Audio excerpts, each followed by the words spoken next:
नमस्कार मित्रों, जय माता दी। देखते हैं छायावाद का। आज 8वां क्लास है और यूथ से पहला क्वेश्चन देखिएगा। शत्रु मेरा बन गया है, छल रहित व्यवहार मेरा। उक्त पंक्ति किस कृति से ली गई है? मधुशाला, मधुबाला, पलाशवन या मधुकलश? तो ये मधुकलश से है। देखते हैं व्याख्या। शत्रु मेरा बन गया है, छल रहित व्यवहार मेरा।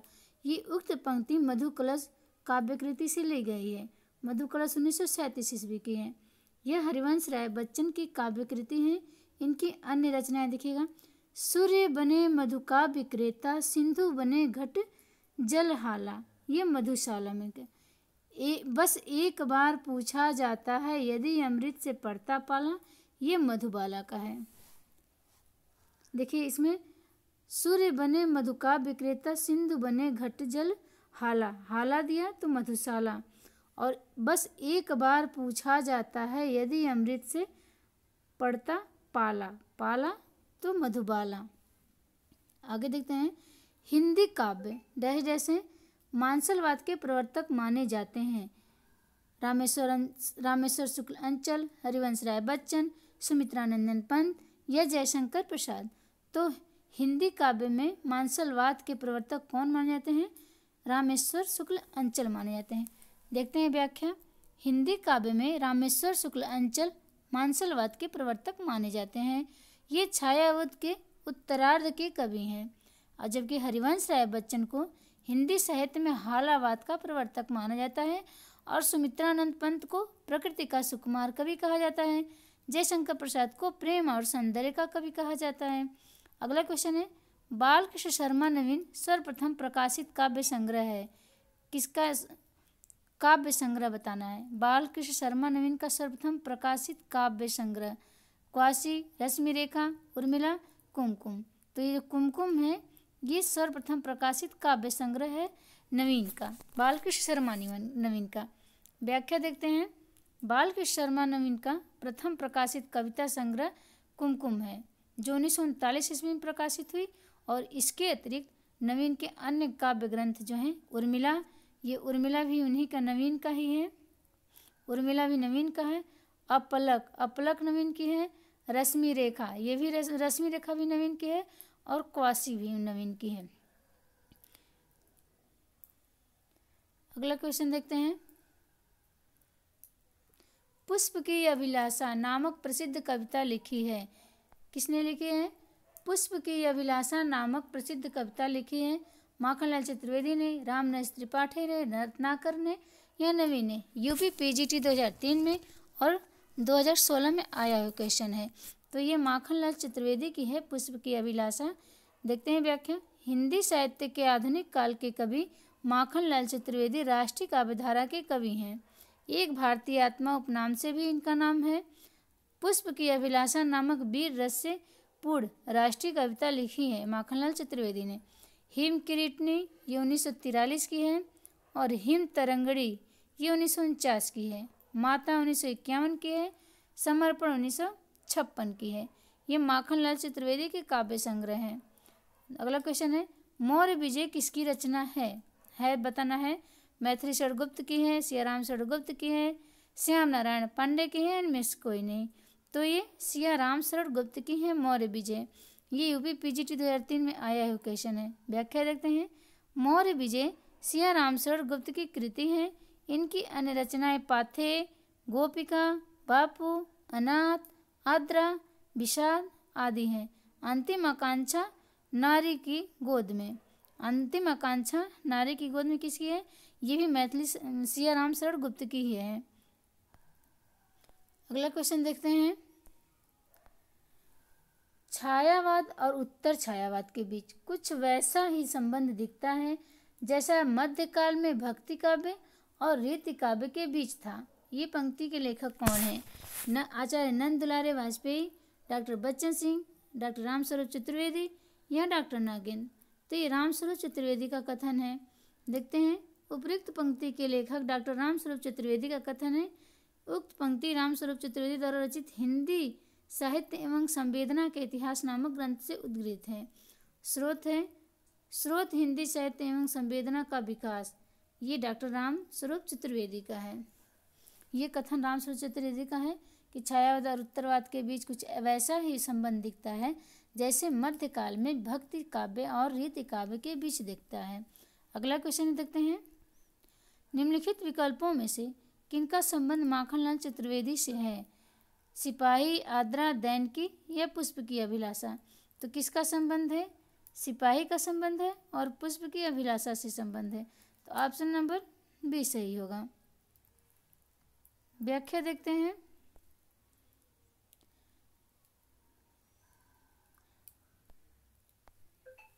निम्नलिखित विकल्पों में से सिपाही और पुष्प की अभिलाषा का संबंध माखनलाल चतुर्वेदी से है, जबकि आद्रा और दैनिकी काव्य संग्रह सियाराम शरण गुप्त की है। आद्रा और दैनिकी किसकी है? ये सियाराम शरण गुप्त की है। अगला देखते हैं क्वेश्चन, हिंसानल से शांत नहीं होता हिंसानल, उपर्युक्त ध्येय वाक्य का संबंध किस काव्य रचना से है? कुरुक्षेत्र, जयद्रथ वध, उन्मुक्त या अशोक की चिंता? तो ये उन्मुक्त से है। हिंसानल से शांत नहीं होता हिंसानल, ये उन्मुक्त से है। हिंसानल से शांत नहीं होता हिंसानल, ये उपयुक्त ध्येय वाक्य उन्मुक्त काव्य से अवतरित है, जो सियाराम शरण गुप्त द्वारा रचित है। रामधारी सिंह दिनकर को ओज और पौरुष का कवि कहा जाता है और अधैर्य का कवि भी कहा जाता है। रामधारी सिंह दिनकर को डिप्टी राष्ट्र कवि भी कहते हैं, डिप्टी राष्ट्र कवि। और राष्ट्र कवि किसे कहते हैं? मैथिली शरण गुप्त को कहते हैं। इनकी कृतियां हैं, देखिएगा, रामधारी सिंह दिनकर की प्रणभंग, रेणुका, हुंकार, सामधेनी, कुरुक्षेत्र, उर्वशी, मिट्टी की ओर, अर्धनारीश्वर, रेती के फूल, संस्कृत के 4 अध्याय। मैथिली शरण गुप्त को हरिगीत का छंद का बादशाह नाम से जाना जाता है। अगला क्वेश्चन है, निम्नलिखित में से कौन कौन से कवि उत्तर छायावाद से संबंध है? उत्तर छायावाद से कौन कौन कवि संबंध है? Ramnaresh Tripathi, Rameshwar Shukla Anchal, Balkrishna Sharma Naveen, Bharat Bhushan Agrawal. Option number C सही है, बी और सी, बालकृष्ण शर्मा नवीन और रामेश्वर शुक्ल अंचल, ये उत्तर छायावाद से संबंध है। व्याख्या देख लेते हैं एक बार। व्याख्या है, रामेश्वर शुक्ल अंचल और बालकृष्ण शर्मा नवीन, रामेश्वर शुक्ल अंचल और बालकृष्ण शर्मा नवीन उत्तर छायावाद से संबंध है, जबकि रामनरेश त्रिपाठी ये द्विवेदी मंडल के बाहर से वह दूसरे स्वच्छंदतावादी कवि हैं। ये रामनरेश त्रिपाठी जो हैं ये दूसरे स्वच्छंदतावादी कवि हैं। अब प्रथम स्वच्छंदतावादी कवि कौन है? प्रथम स्वच्छंदतावादी कवि कौन है? श्रीधर पाठक। श्रीधर पाठक को प्रथम स्वच्छंदतावादी कवि माना गया है और रामनरेश त्रिपाठी को दूसरे स्वच्छंदतावादी कवि माने गए हैं। तथा भारत भूषण अग्रवाल जो है प्रयोगवादी कवि हैं। रामेश्वर शुक्लांचल की रचनाएं देखिएगा, मधुलिका, अपराजिता, किरण बेला, करील, लाल चुनर, वर्षांत के बादल, ये सब किसके हैं? ये रामेश्वर शुक्ल अंचल के हैं।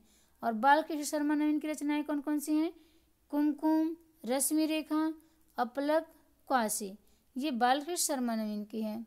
और रामनरेश त्रिपाठी की रचनाएं देखिएगा, मिलन 1917 ईस्वी में, पथिक 1920 में, मानसी 1927 में और एक स्वप्न है 1929 ईस्वी की।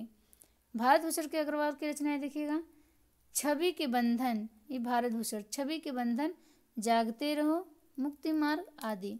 अगला क्वेश्चन है, छायावाद तत्वतः प्रकृति के बीच जीवन का उद्गीत है, यह उद्घोष किसका है? तो ये महादेवी वर्मा का है, महादेवी वर्मा का ही है। व्याख्या देखते हैं, छायावाद तत्व प्रकृति के बीच जीवन का उद्गीत है, यह उद्घोष महादेवी वर्मा का है। छायावाद के संबंध में अन्य विवरण है, मानव अथवा प्रकृति के सूक्ष्म किंतु व्यक्त सौंदर्य में आध्यात्मिक छाया का भान मेरे विचार से छायावाद की सर्वमान्य व्याख्या हो सकती है। ये कथन किसका है? ये नंद दुलारे वाजपेयी का है। जब वेदना के आधार पर स्वानुभूति अभिव्यक्त होने लगी तब हिंदी में उसे छायावाद के नाम से अभिहित किया गया। यह कथन किसका है? ये जयशंकर प्रसाद का है।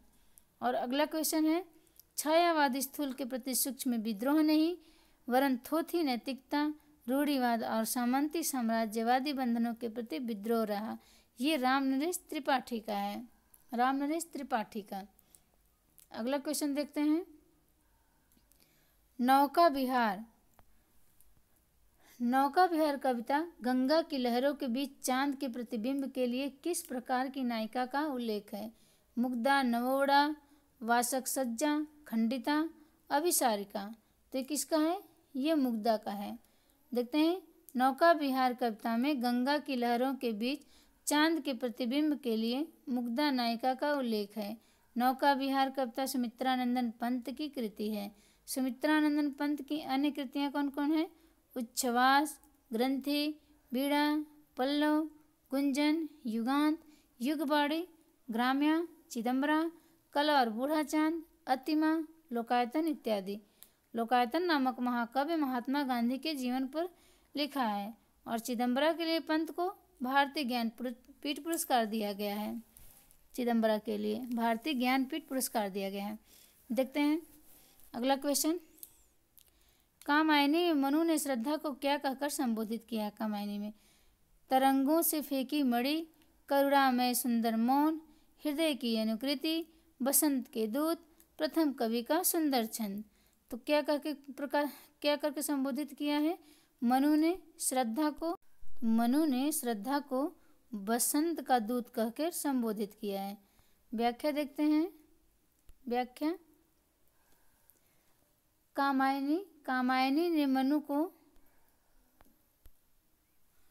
कामायनी में मनु ने श्रद्धा को बसंत के दूत कहकर संबोधित किया है।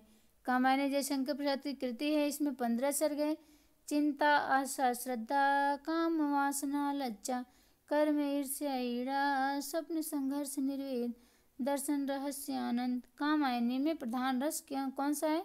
शांत या निर्वेद है। इसमें ईड़ा बुद्धि का और कुमार मानव का प्रतीक है। इसमें मुख्यतः समरसतावाद, आनंदवाद, दर्शन है। अगला क्वेश्चन है। कामायनी में प्रारंभ से लेकर वासना तक सर्गों का सही क्रम बताना है। वासना तक कामायनी में प्रारंभ से लेकर वासना तक। चिंता, काम, श्रद्धा, आशा, वासना, ऐसे होगा ना। देखिए, चिंता, आशा, श्रद्धा, काम, वासना दिया है। वासना से ले तक और सर्गों का सही क्रम बताना है। वासना से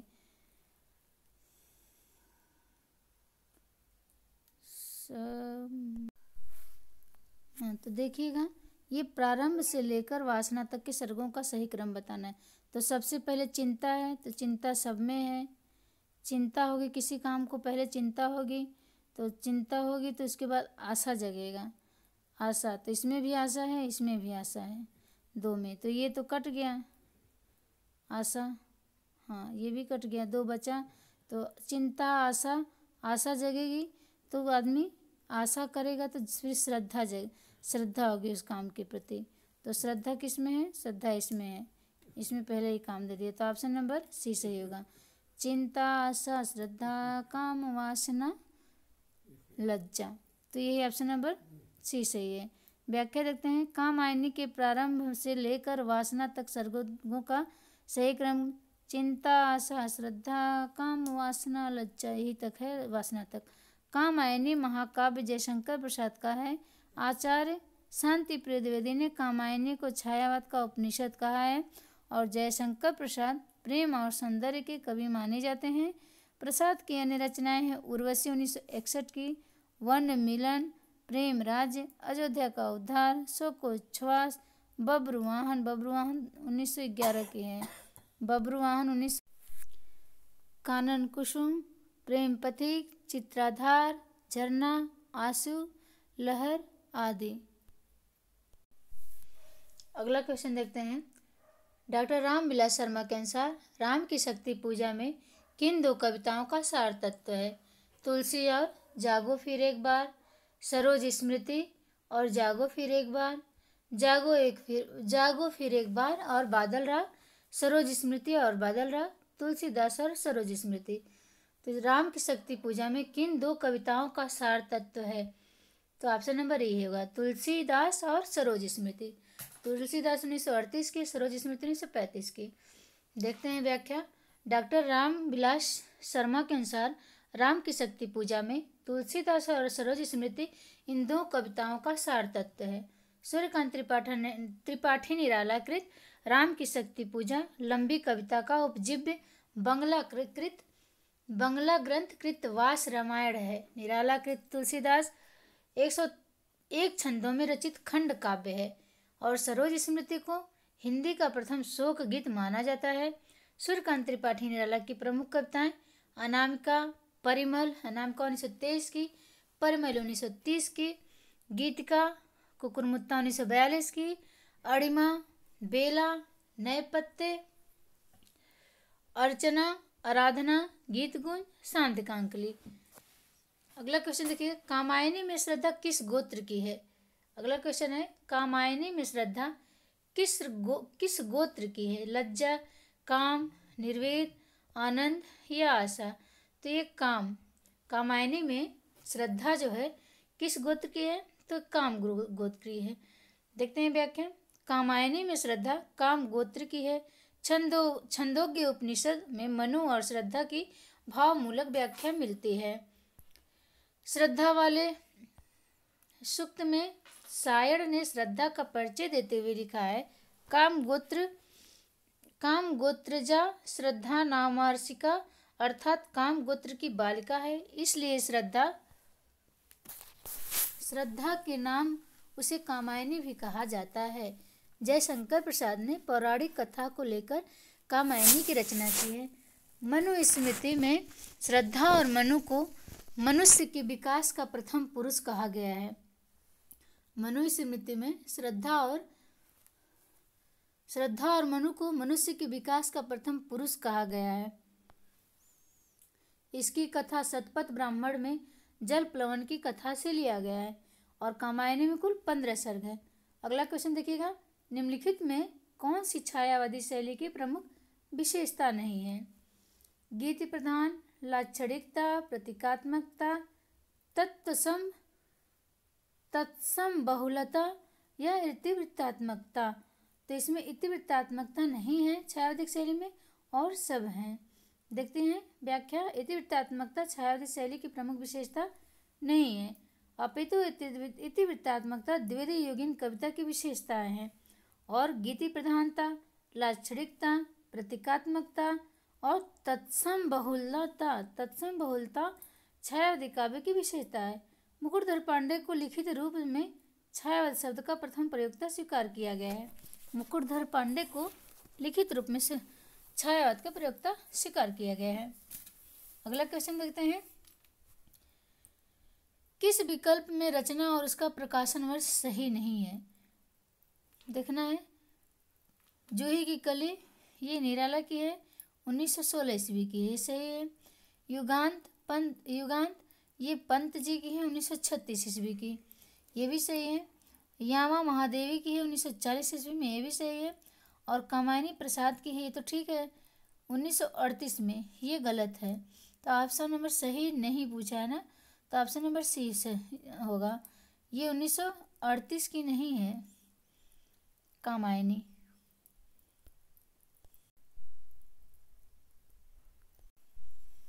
जी, ये कामायनी प्रसाद की है, 1938 की नहीं, 1935 की है। कामायनी प्रसाद 1938 की प्रकाशन वर्ष सही नहीं है। रचना व प्रकाशन वर्ष का विवरण देखिएगा। कामायनी 1935 ईस्वी की है, जयशंकर प्रसाद की। युगांत 1936 की है, ये सुमित्रानंद पंत की है। जूही की कली है, 1916 की है, सूर्यकांत त्रिपाठी निराला की है। यामा 1940 की है, महादेव वर्मा की। अगला क्वेश्चन है, छायावाद के संदर्भ में निम्नलिखित में से कौन सा कथन असत्य है? इसमें असत्य बताना है कौन सा है। छायावाद कवियों ने प्रधान रूप से प्रणय की अनुभूति को व्यक्त किया है। छायावादी भावबोध, स्वानुभूति और सौंदर्य प्रधान कल्पना द्वारा निर्मित है। छायावाद भावबोध, सहानुभूति और सौंदर्य प्रधान कल्पना द्वारा निर्मित हुआ है। छायावाद कवि निराला की अनुभूति शैव दर्शन में परिणित होती चली जाती है। छायावादी कविता द्विवेदी युगीन नीरस, उपदेशात्मकता और स्थूल आदर्शवादी काव्यधारा के विरुद्ध विद्रोह के रूप में प्रवाहित है। तो इसमें ऑप्शन नंबर कौन सा सही नहीं है? ए सही नहीं है, असत्य है ये कथन। छायावाद के संदर्भ में छायावादी कवियों ने प्रधान रूप से प्रणय की अनुभूतियों को व्यक्त किया है, यह कथन असत्य है। छायावादी भावबोध, सहानुभूति और सौंदर्य प्रधान कल्पना द्वारा निर्मित हुआ है। छायावादी कवि निराला की अनुभूति शैव दर्शन के परिणत होती चली जाती है। छायावादी कविता द्विवेदी युगी नीरस उपदेशात्मकता और स्थूल आदर्शवादी काव्यधारा के विरुद्ध विद्रोह के रूप में प्रवाहित हुई है। छायावाद के संदर्भ में यह सभी कथन सही है। अगला क्वेश्चन देखते हैं।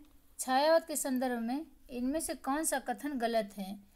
छायावाद को अपना समर्थ आलोचक नंद दुलारे वाजपेयी के रूप में मिलता है। छायावाद के समांतर चलने वाली प्रेम और मस्ती की काव्यधारा के एक प्रमुख कवि हरिवंश राय बच्चन हैं। यह छायावादी की राष्ट्रीय सांस्कृतिक काव्यधारा के एक प्रमुख कवि राधा कृष्ण दास है। महादेव वर्मा ने अज्ञात प्रियतम के प्रति प्रणय निवेदन किया है।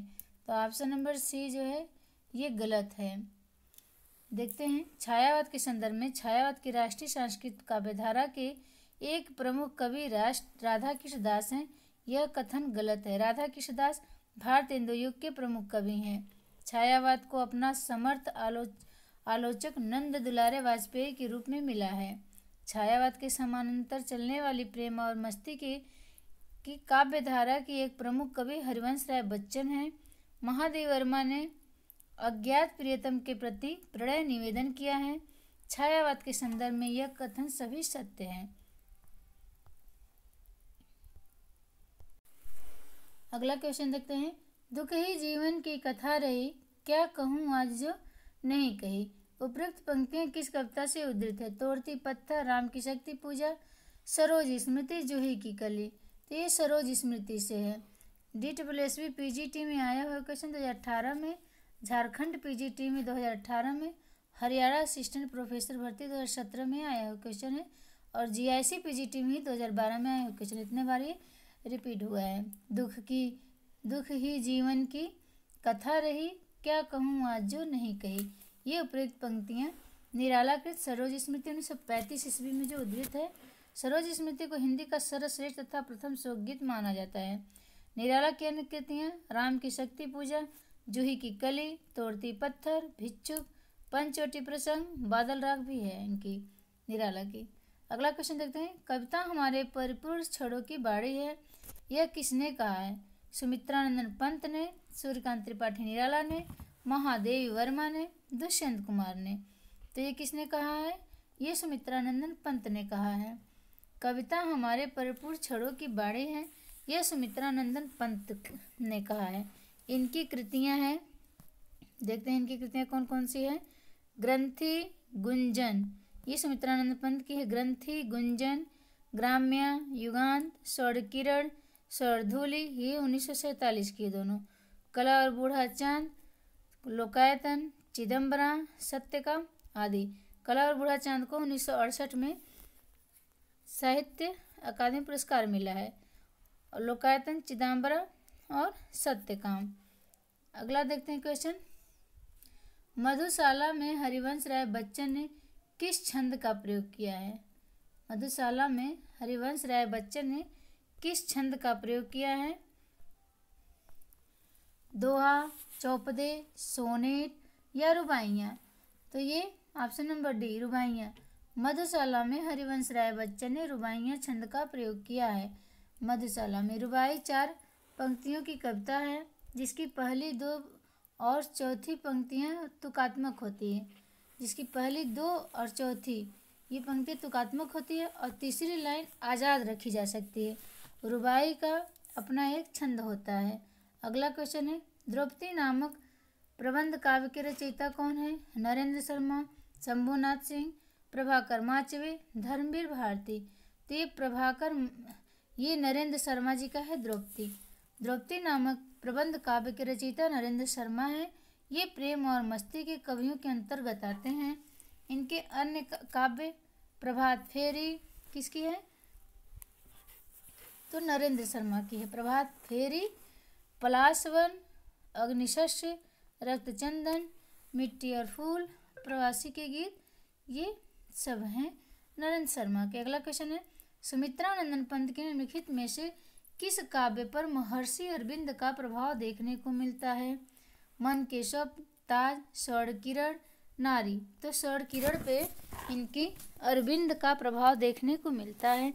व्याख्या देखते हैं, सुमित्रानंदन पंत को स्वर्ण किरण रचना पर महर्षि अरविंद का प्रभाव देखने को मिलता है। अगला क्वेश्चन देखते हैं अगला क्वेश्चन, निम्नलिखित रचनाओं को उनके रचनाकारों के साथ सम्मिलित करना है। प्रेम पथिक, गीतिका, सांध्य गीत, गुंजन। तो प्रेम पथिक किसका है? तो ये जयशंकर प्रसाद का है। प्रेम पथिक एक का 4, तो 1 का 4 यहाँ है। फिर गीतिका किसका है? ये सुमित्रानंदन पंत की है। तो बी का 3 कहाँ गया? फिर से देखते हैं, प्रेम पथिक किसका है? तो ये जयशंकर प्रसाद का है। गीत का सूर्यकांत त्रिपाठी निराला का है। तो 1 का 5, बी का 1 हो गया। सांध्य गीत महादेवी वर्मा का है। तो सी का 2 हो गया। और गुंजन किसका है? गुंजन मैथिली नहीं, गुंजन तो सुमित्रानंदन पंत की है ना। हाँ, गुंजन सुमित्रानंदन पंत की है। तो ये ऑप्शन नंबर ए सही होगा। प्रेम पथिक जयशंकर की, गीतिका सूर्यकांत त्रिपाठी निराला की, सांध्य गीत महादेवी वर्मा की और गुंजन सुमित्रानंदन पंत की है। और मैथिली स्वर का नहीं दिया गया है इसमें। देखते हैं व्याख्या, रचनाओं एवं रचनाकारों का सही सुमेल इस प्रकार है। काव्य ग्रंथ, प्रकाशन वर्ष और काव्यकार। प्रेम पथिक 1914 ईस्वी की है, ये जयशंकर प्रसाद की है। गीतिका 1936 की है, ये सूर्यकांत त्रिपाठी निराला की है। सांध्य गीत भी 1936 की है, महादेवी वर्मा की है। गुंजन 1932 की है, ये सुमित्रानंदन पंत की है। और मैथिली सरगुप्त की पंचवटी 1925 की, 1925 की है। अगला क्वेश्चन देखते हैं।